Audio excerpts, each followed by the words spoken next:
The Long Ballad is a show that I've been currently watching. I've watched up to 4 episodes now. I've wanted to tackle on The Long Ballad because my boo-boo, Leo Wu Lei, is starring in it, along with Dilraba and Zhao Lusi. I was really impressed with my first impressions. There is so much that's happened since my first impressions with the first episode. My God, literally every episode I've watched so far has left us on a major cliffhanger. And I just kind of want to talk to you a little bit more about this show.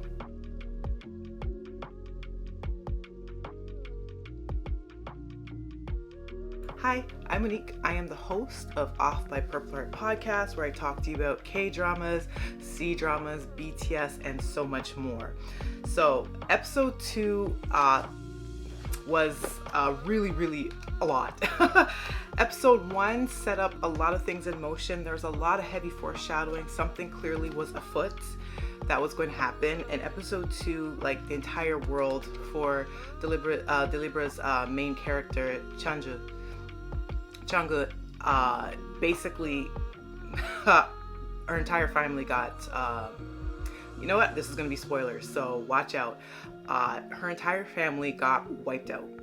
So the entirety of the East Palace completely decimated in episode 2. Her mom was acting really shifty, and she was very upset with Chang'e when she found out that she took a part of those games where she showed off all of her wicked moves. Everyone thought that she was a man, one of the soldiers. You know, her and Wu Lei kind of had like this stare off, this kind of racketing tension. And for her to come back, her mom literally like slapped her across the face and was essentially saying, why did you draw so much unnecessary attention to yourself? And basically tried to shove her daughter away because obviously she knew there were some political machinations that were in the back burner and some things were going to start to go down. So she tried to take Chang'e away. Chang'e did not accept that, was heartbroken, was wondering why her mother was being so entirely cold to her. She even said, like, that's the first time you ever slapped me. Like, what the hell's going on? And then everything kind of turned upside down. Her entire family just wiped out. Her mom was killed in the most brutal manner. And now she's on the run. So she meets a young guy along the way. I think he's like 12, this little cutie patootie, but super talkative, super loud, super annoying. And he kind of helps her to kind of meander around and go unnoticed because there is clearly some evil master plan at play, and she is in the process of grieving and she doesn't know who to trust, and it's just getting very convoluted. There's also some antagonistic characters that are at foot. One of them that we're not too sure about yet is her uncle. The episode 1 really showed us their relationship being as very close. He also taught her a lot of military strategy, and there was a lot of heavy foreshadowing in the way of their fighting style and how Chang'e would fight and how he would easily combat her moves or was able to disarm her and say, you know what, you show your hand really easily.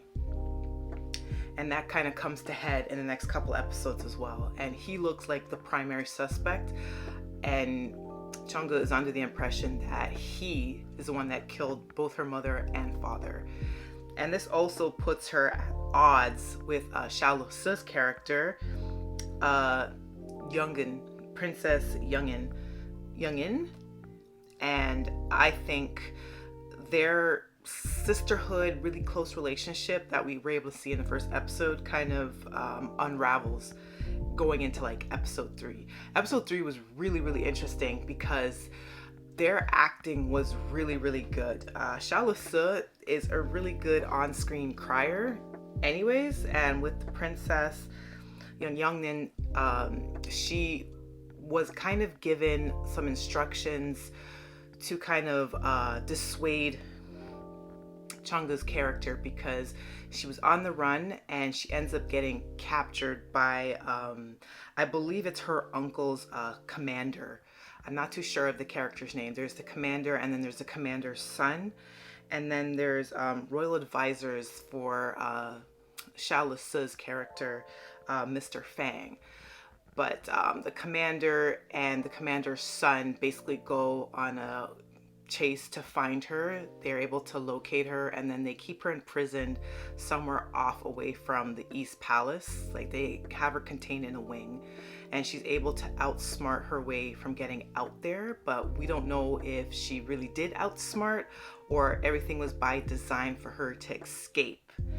But Zhao Lusi's character, the princess, she comes to her, wants to give her some food, and basically their entire relationship kind of erupts because now Chang'e is completely suspicious of everyone surrounding her now, including her. So their relationship is destroyed. It's this beautifully overwrought, very highly emotional moment. And yeah, she ends up taking off in the night, and she basically says, I consider you an enemy now because your father is the one that killed my mom and my dad. So I want nothing to do with you anymore. I'm gonna escape tonight, and you better let me go, otherwise I'm gonna end you too. Basically like that. So it got very serious very quickly. Episode 4, which I just finished, ended also on a massive cliffhanger. So her childhood best friend, who we also met in the first episode and got to see at the games, end up at least seemingly betraying her. She ended up in another wild goose chase, and the commander's son was leading the chase along with the army, and she ends up at this very rickety steep bridge with a horse. She ends up making a massive dive. The horse ends up falling off the bridge, dying, and she's like hanging on the rope at the bridge, and both the commander's son and her childhood friend both aim arrows at her. And the way the show kind of shows it in episode 4, it's like the childhood friend was trying to shoot her in a way that it wouldn't be an instant kill shot, but he still looks like he gravely injures her, and she ends up plunging into the roaring ravine below her. And then the last shot that we see is she washes up shore, and my man Leo Wu, he just happens to be observing the general area, and then turns, and then his peripheral vision, he ends up seeing her washed up shore with an arrow sticking out of her back. And that's how episode 4 is.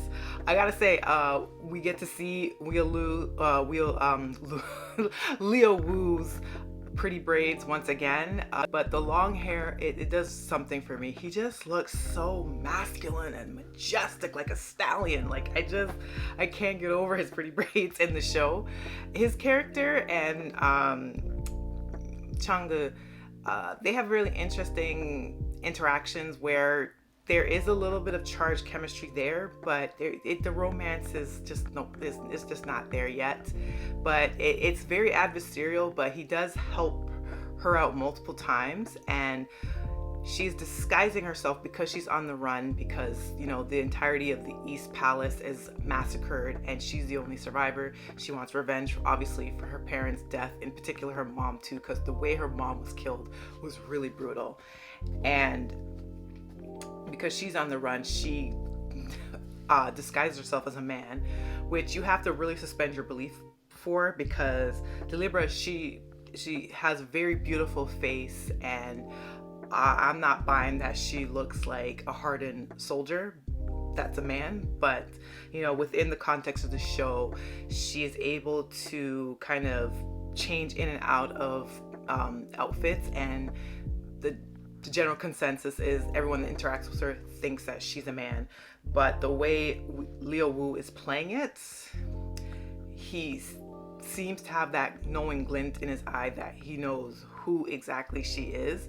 And they didn't really have the best of interactions in the first episode, and that kind of adversarial push and pull is still at play into episode 4, which I think is an interesting dynamic to play with. But he does end up helping her a few times in the episodes, and she almost seemingly escapes. But as I said, she ends up plunging into a ravine below this amazing epic horse chase. And yeah, it has a lot to chew. I like that there's these little breaks where you get some animation interplay along with the live action. I do think the animation is partly to cut costs, because some of those action sequences, I could see how heavy production wise that could be. So it's a very clever medium to give the viewer something a little bit different, but also cut back on costs, even though animation itself can cost a lot of money too. But I just think that's a really interesting choice with the show. I really like how Dilraba is playing this character though. Jung-gu is very headstrong. She may not make the best decisions, but I love how fierce she is. I love the military strategist that she is. I love how quickly she's able to move. Even just like the fighting, the sword play. I think the second hand-to-hand combat that she had with her uncle, with that second confrontation where she thinks that he has betrayed her and he is directly the murderer of her parents. The show seems to be pointing all signs to him, but the way the uncle is narratively, it doesn't seem like it's him, but everything is pointing to him. But there seems to be a lot more players at bat, and we're going to obviously get more into it. I'm only at like episode 4, so there's still a lot of story to go. But everything about the show is very interesting. I love the fast-paced of it. The music is really, really good. The music is super thrilling. I am enjoying the hell out of it. So I'm gonna keep going. I want to really see the romance develop between the general and Jung-gu. And I just want to see more of Leo Wu and his pretty braids. And I actually want to see more of Zhao Lusi too. I really felt bad for her character. I really felt bad for that split. I hope they're able to reconcile later on in the narrative, because it seems like she's being used as a pawn in this very complicated royal political schemes. So there's a lot to chew with the Long Ballad. So I hope you continue with my journey in watching this show. I'm going to have little check-in points, and if there's anything spicy or juicy, you best believe I'm going to talk about in this podcast. So I'm going to conclude at that for this episode. If you are watching via YouTube, put down some comments below. Are you checking out the Long Ballad? Have you watched the Long Ballad? What were your thoughts about it? If you're listening via Spotify or Apple Podcasts, I love you. I appreciate you a lot. And morning, noon, night, wherever you're watching in the world, I hope you're having a great time. And until the next one, bye.